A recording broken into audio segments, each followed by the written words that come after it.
시청자 여러분 안녕하십니까. 지금부터 북한의 안보 정론을 시작하겠습니다. 자, 이번 시간에는요 좀 아까도 말씀드렸지만은 정치권의 뉴스들 중에서 김남국 그다음에는 이제 한일 정상회담과 관련된 얘기를 뺀 일반적인 뉴스를 가지고 전해드리겠는데요. 우선 우리 국민의힘의 지금 징계위원회가 끝났습니다. 징계위원회가 끝나고요. 그다음에 그 윤리위원장이 조금 전에 이 기자회견을 통해서 오늘 회의 결과를 발표를 했습니다. 그래서 일단은요 징계 수위가 오늘은 결정되지 않았고 좀 사실관계 확인이 추가적으로 필요해서 이틀 후인 10일 날 저녁 6시에 열린다. 이렇게 발표를 했고요. 그리고 아직 자세한 내용은 나오지 않고 있는데 상당히 중요한 메시지가 나왔어요. 뭐냐? 정치적인 해법이 등장하면 징계 수위에 고려하겠다. 이러한 입장을 내놓고 있고요. 지금 구체적인 이 내용에 대해서는 아직 나오지 않고 있습니다. 그래서 이게 뭔 얘기인지 제가 분석을 해드리도록 하겠고요. 때마다 문제를 일으켜요. 그러니까 문재인 집권 때 문재앙 그랬잖아요. 참 이해가 충분히 가는 것 같아요. 자, 최근에 열정페이 가지고 난리가 났죠. 근데 지금은 이제 도하 언론들이 지금 집중적으로 보도하고 있는 내용이 바로 뭐냐? 지금까지는요, 이 공익재단을 만들어서 수익이 나오면 공익 활동에 쓰겠다 이렇게 되어 있잖아요. 근데 지금 이 책방을 다녀온 사람들이요, 이 지금 이제 이 사진을 하나씩 찍어 인증샷을 찍어 올리고 있어요. 그런데 이제 영수증 인증샷을 찍어 올리고 있는데 매장명이 이제 평산 책방으로 되어 있는데요. 중요한 것이 누구냐? 대표자가 말이죠, 문재인으로 되어 있습니다. 그 이 얘기는 결국 뭡니까? 책방이 거의 이 재단법인이 아니고, 재단법인 평산 책방이 아니고 재단법인이 아닌 개인 사업자 문재인 대표로 돼 있다는 겁니다. 그러면은요, 이 돈을 얼마를 벌어서 얼마나 쓰는지 아무도 알 수가 없어요. 그래서 문재인의 개인 재산이 되는 겁니다. 그래서 이 관련 내용을 자세하게 말씀을 드리도록 하겠고, 그다음에요, 민주당 공천 룰이 조금 전에 확정이 됐다 이렇게 보도가 나오고 있는데, 야, 이거 확정됐는데요. 이거 정말 이게 공당인지 사당인지, 지금 이재명의 사당화가 된 지도 오래됐는데요. 내년에 이재명이를 위한 물꼬를 확실하게 터놨어요. 그래서 방탄 정당만이 아니고 이재명 공천당인 것 같아요. 그래서 이 그동안에는요 1심에서 유죄 판결이 나면 그걸로 공천 탈락인데요. 이제는 아무런 규정이 없어졌습니다. 야, 이런 철면피한 정당. 자, 이름에도 불구하고 민주당에 대해서 이 민주당을 좀 도와줘서 견제하는 총선을 만들어야 되겠다라고 하는 여론이 압도적으로 높은 거, 이거 기가 막힌 거 아니겠습니까? 그만큼 우리 언론의 운동장이 기울었다는 얘기인데, 그런 측면에서 말이죠. 우리 이 우파 언론 매체들, 거의 물론 이제 유튜브 방송을 포함해서 정신 바짝 차려서요, 이 공천 룰에 이번에 이제 확정된 룰 얼마만큼 민심을 무서워하고, 그다음에 민심을 버리고 있고, 그다음에 얼마만큼 자유민주주의의 법 원칙과 헌법적 가치를 짓밟고 있는지 분명하게 이 공천들 하나만 보더라도 우리가 알 수 있는 것 같습니다. 그래서 이러한 뉴스를 가지고 여러분께 자세하게 보도해 드리도록 하겠습니다. 먼저요, 이 황정근 위원장이 조금 전에 지금 오늘 징계의 결과를 발표했는데요. 오늘 3차 회의를 열었지만은 이제 결론, 본래 오늘 징계 수위를 발표한다 그랬는데 징계 수위는 발표하지 않고 10일 날 저녁 6시에 4차 회의를 두고 최종 징계 수위를 결정하겠다. 그러면서 말이죠, 황정은 윤리위원장이 발표한 내용을 보면은 두 최고위원에 대한 소망 절차는 다 거쳤다. 2시간 가까이 본인들 입장을 소명을 했고, 이에 따라서 위원들과 징계 사유에 대해 논의했는데 그 과정에서 몇 가지 사실관계를 더 밝혀야 할 부분이 있더라. 그래서 사실관계 확인 과정을 위해서 이틀 정도 더 시간을 갖기로 결정을 했다. 이렇게 밝히고 있습니다. 자, 그런데 여기에 대해서 말이죠, 지금 연합뉴스가 속보로 띄우면서 아직 기사 내용은 뜨지 않고 있어요. 뭐냐? 정치적인 해법이 등장하면 징계 수위에 고려하겠다. 이 말을 딱 한 거예요. 이 말이 아직 추가적으로 자세한 이 전후사정, 이 발언 내용이 지금 나오지 않고 있는데요. 요거는 요렇게 제가 해석이 됩니다. 그래서 요 해석을 말씀을 드리기 전에 이 김재원, 그다음에 태용호 이 두 최고위원이 뭐라고 오늘 소명을 했는지를 보면은 대충 이게 정치적 해법이 뭔지를 알 수 있을 것 같습니다. 자, 뭐라고 얘기했냐면요. 우선요, 김재원, 그다음에 김재원의 경우에는요, 5.18 민주화운동을 헌법 전문에 넣겠다는 윤 대통령의 후보는 선거 때 표를 얻으려고 한 것이다. 그다음에 전광훈 목사가 우파 진영을 천하통일했다. 그다음에 4.3 사건은 사건 기념일은 격이 낮다. 이걸로 인해서 지금 오늘 징계의로 회부가 됐어요. 그래서 오늘 징계의에서 이 두 사람은 이제 소명을 한 것이죠. 예, 소명을 했고 그 다음에는요. 그 다음에는 어, 지금 이제 이 태영호 의원은요. 뭘 때문에 징계위가 개시가 됐냐면은 제주 4.3은 북한 김일성 지시하는 발언, 그다음에 더불어민주당 돈모투 의혹과 관련해서는 정크, 쓰레기, 머니, 돈, 섹스, 성, 민주당. 그래서 역시 JMS 민주당이라는 내용의 SNS 글을 게시한 거가 이 두 번째 이유고요. 세 번째로는 대통령실의 공천 개입 논란을 부른 녹취 유출 파문이 징계 사유로 되어 있습니다. 자, 그래서 소명을 다 마친 다음에요. 이 김재원은 뭐라고 취재진한테 밝혔냐? 재계 소명을 요구한 세 가지 주제에 대해서 짧게 저의 입장을 설명드렸다. 질문과 답변의 시간이 있었고 마지막으로 제 말씀을 간단히 드렸다. 이렇게 얘기하고 있고요. 자진 사퇴설에 대해서는요. 자진 사퇴 이야기를 어느 누구에게도 들어본 적이 없고 그런 이야기를 직간접적으로 들은 적도 없다. 이 자리에서 처음 들었다라고 딱 잘라서 부인을 하고 있습니다. 그리고 태용호 최고도 말이죠. 사퇴 의사가 없다는 점을 분명히 밝히고 있어요. 그리고 징계 결과에 대해서는 재심을 청구할 것이냐 이런 질문에 대해서요. 결과를 예단해 그걸 가지고 저희 행보에 대해서 미리 말씀을 드리는 것은 부적절하다. 이렇게 입장을 발표를 했습니다. 자, 그래서 말이죠. 여기에서 이 정무적 조금 전 정치적 해법이 바로 이 대목에서 얘기해요. 둘 다 자진 사퇴 얘기는 들은 적이 없다. 이렇게 분명히 얘기하고 있지 않습니까? 자, 그러기 때문에 정치적 해법이 나오면 고려하겠다. 이 얘기는요. 바로 정치적 해법이라는 것이 징계가 결정되기 전에 최고위원직을 사퇴할 것이냐 말 것이냐 이게 바로 자진 사퇴가 될 것입니다. 이게 바로 이제 정치적 해법이 되는 건데 만약에 최고위원으로서의 자리를 갖다가 내놓겠다 이러면은 정치적인 징계 수위를 좀 낮출 수 있다. 이런 얘기인 것 같습니다. 자, 그렇기 때문에 일단요, 제가 보기에는요, 실제적으로 사실관계 확인도 필요할 수도 있겠지만은요, 제가 보기에는 이거는 정치적인 레토릭에 불과하고 지금 이제 정치 해법을 얘기했잖아요. 그래서 이 두 당사자에게 정치 해법을 적극적으로 고려할 수 있는 시간적 여유를 두는 것이 아니냐. 왜냐하면 오늘 바로 결론 내버리면요. 정치적인 그런 뭐 해법을 고려한다. 이런 얘기를 할 필요가 없잖아요.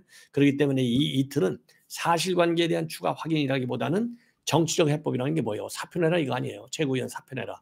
요거를 결심할 수 있는 시간을 준 것이고 그다음에 이제 또 하나 오늘 결론을 내리지 않은 것 중에 하나는 오늘 한일 정상회담이 굉장히 멋있게 아주 뭐 최고 근래 한일 정상회담 중에서는 어느 쪽 회담보다도 더 확고하게 아주 성공적인 회담으로 끝났거든요. 그런데 만약에 우리 여당의 징계 문제가 뭐 1년이다, 6개월이다, 8개월이다 이렇게 뭐 지금 당원권 정지로 가는 건 뭐 분명해 보이는 그런 분위기지 않습니까? 그러면은 이게 언론을 다 덮어버려요. 그러면 내일 아침에 한일 정상회담 보도가 안 나와. 예, 이런 거는 이제 고도의 정무적 판단이잖아요. 그렇기 때문에 이러한 정무적 판단이 이 판단을 고려해서 오늘 징계 수위를 안 하고 이틀 후로 늦췄다. 왜냐하면 하루만 늦추면요. 뭘 그거 하루만 늦추나 이거 쇼하는 거 아닌가 징계 쇼다 또 이런 얘기도 나오잖아요. 그러니까 그렇다고 이거 뭐 뻔히 다 아는 건데 무한정 늦추면은 더더욱 쇼로 보이는 것이고요. 그래서 딱 이틀간의 시간적 여유를 가진 것이 아닌가 이렇게 판단이 됩니다. 그럼에도 불구하고 당 안팎에서는요. 징계 수위가 결정나기 전에 스스로 물러나서 당에 부담을 덜어줘야 한다. 이런 주장이 되게 거세다. 이렇게 지금 보도가 많이 나오고 있고요. 그리고 윤리위에요. 이 태용호 그러니까 이제 김재원은 짧게 얘기했다고 그러고 태용호는 2시간에 걸쳐서 설명을 했다는 겁니다. 그래서 어쨌든 죄송하고 그리고 공천원금은 전혀 없었다. 그리고 또 모든 것을 걸고 그런 공천과 관련해서 이진복 수석이 얘기한 것은 없다. 이 부분에 대해서 자세하게 오늘 소명했다는 점을 다시 한번 밝히고 있습니다. 예. 자, 그래서 말이죠. 현재 아까도 말씀드렸지만은 이 두 사람을 보는 당의 시선은 여전히 싸늘하다. 그리고 김기현 대표는 지난 4일에 이어서 오늘 또 최고위 회의를 소집하지 않았는데요. 이 이유는 두 사람이 공식 회의 석상에 나타나는 거. 이거는 아예 원천적으로 막겠다. 이러한 취지에서 회의를 하지 않은 것으로 그렇게 알려지고 있습니다. 예. 자, 그래서 말이죠. 지금 두 사람은 당 최고위원직을 절대로 내놓지 않겠다라는 입장이 강하기 때문에 징계 이후에도 후폭풍이 만만치 않을 것이다라는 관측이 나오고 있고요. 그리고 두 최고위원이 징계 경과를 받아들이지 않고 재심을 청구할 가능성도 상당하다. 그리고 이준석 때처럼요. 징계 효력 정지 가처분 신청과 같은 법적 공방이 펼쳐질 수도 있다. 이런 우려가 나오고 있고요. 그리고 지금 이제 태용의 경우에는 별도로 지금 이 징계 수위와는 별도로 공천이 언급된 녹취록 파장이 지속될 수 있다는 주장도 나오고 있다고 합니다. 예. 자, 그래서요, 이 두 사람의 징계 문제가 오히려 이준석 때보다도 더 길게 지연될 수 있는 파장이 그런 가능성이 있지 않나 이렇게 판단이 됩니다. 자, 이번에는요. 지금 이제 책방과 관련된 얘기인데요. 지금 이제 양평산 책방 이건 뭐 공익사업 하겠다. 그래서 재단을 만든다. 이렇게 알려져 있어요. 그리고 재단을 만들어서 여기서 나오는 이 수익금은 전체적으로 마을 주민 이 주민들 그리고 이제 지역 발전 사업 그다음에 공익 사업 이런 데 쓰겠다라고 지금까지 밝혔고요. 책방 개점 인사 그래서 그리고 또 책방 인사 그래서 책방 운영은 재단법인 평산 책방하고 마을 주민이 참여하는 책방 운영위원회가 맡는다.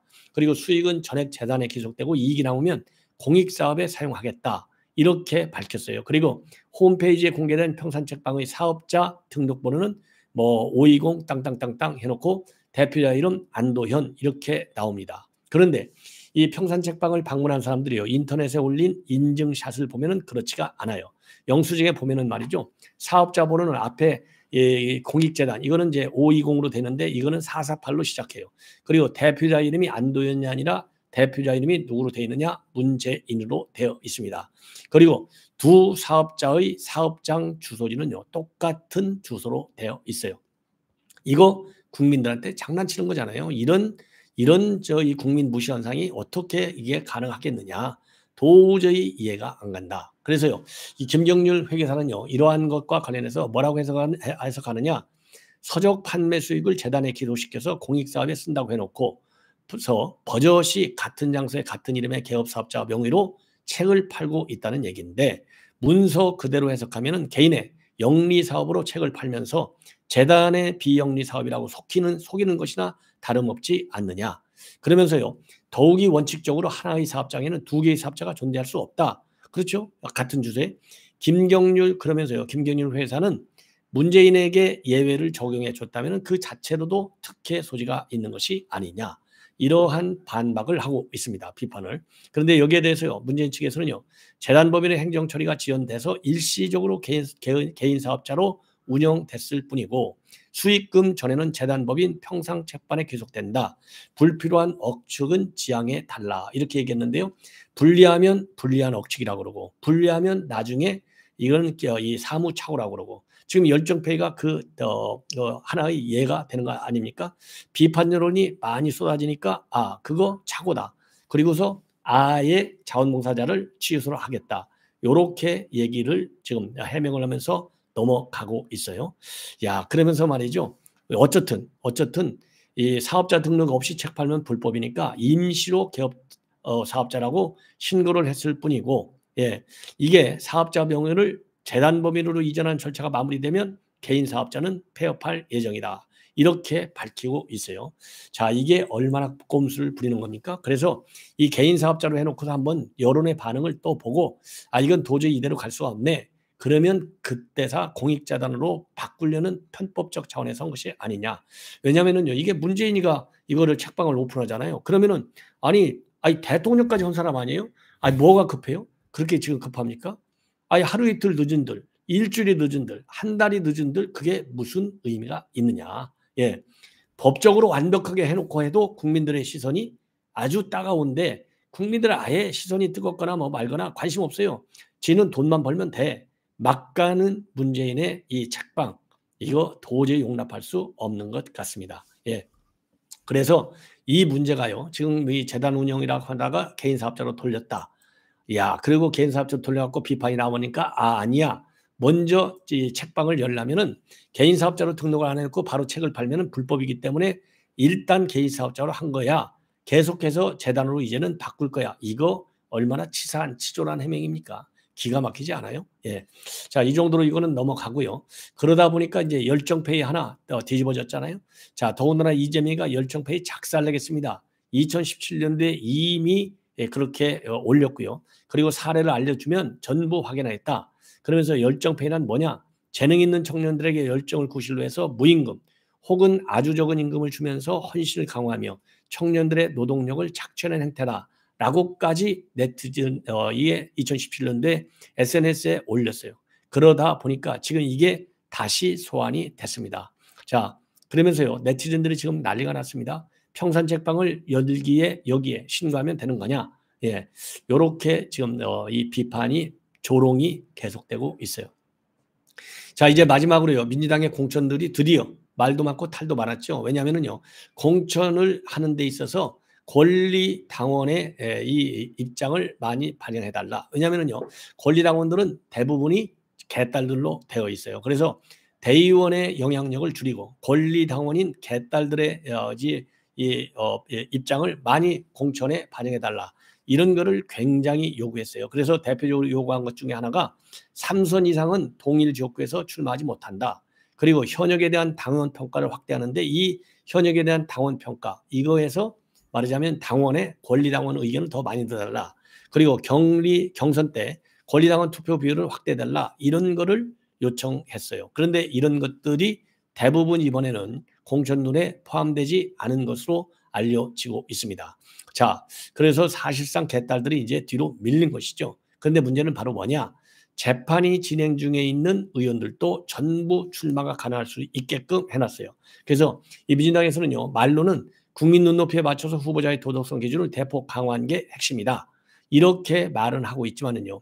배임이라든가 뇌물이라든가 선거법 위반으로 기소된 이재명이처럼 현재 재판이 진행 중에 있는 현역 의원들 그리고 앞으로 재판에 넘어갈 이 현역 의원들에 대해서는요. 전부 다 출마할 수 있게 완전히 길을 열어놓고 있습니다. 그래서 무늬만 기준을 강화한 것이다 라는 비판이 나오고 있어요. 자, 이게 참 얼마나 참 웃기는 겁니까? 자, 그래서요. 이제 새롭게 추가된 것 중에 공천심사 기준으로 이거는 학폭이 부적격 기준으로 추가가 됐고요. 그리고 파렴치 범죄, 민생범죄, 그다음에 직장 내 괴롭힘, 갑질 이런 거는요. 부적격 심사를 통과하더라도 공천심사에서 10% 감점만 먹으면 되게 되어 있어요. 그런데 지금 현재 재판을 받고 있는 인사에 대한 불이익은 아예 없애버렸습니다. 그래서 21대 총선 때는요. 뇌물과 같은 혐의로 1심에서 유죄 판결을 받아도 부적격 심사 대상이었는데요.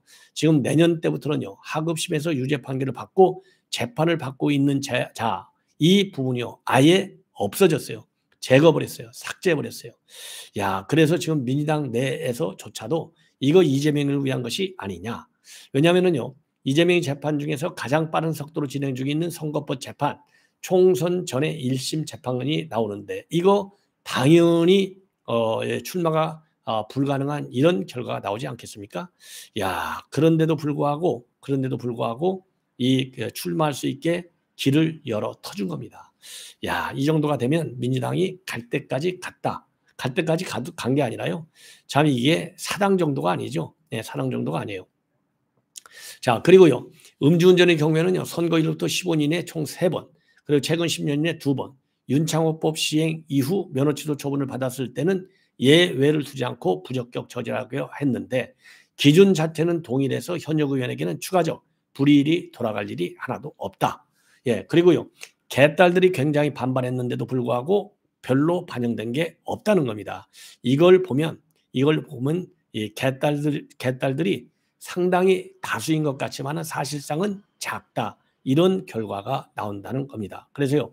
민주당 핵심 관계자들요. 개딸들이 목소리는 크지만은 전체 권리당원 수에 비하면 소수에 불과하다는 게 이번에 다시 입증된 것이 아니냐, 이렇게 내부에서도 판단하고 있다고 합니다. 자, 시청자 여러분, 이렇게 해서요, 민주당 이제 완전히 이재명의 결사옹호당이 됐어요. 그래서 이 사법 리스크뿐만 아니라 공천 리스크도 완전히 없애졌다. 그래서 사당화의 최첨단을 민주당이 지금 달리고 있다. 예, 그래서 통째로 내년에는요, 민주당 출신, 민주당 후보들 완전히 전국적인 측면에서 낙선 운동을 벌여야 된다, 이런 판단이 듭니다. 시청자 여러분, 이렇게 해서 본 방송을 마치고요, 이어지는 저의 방송 계속해서 많은 시청을 부탁드리겠습니다. 대단히 고맙습니다.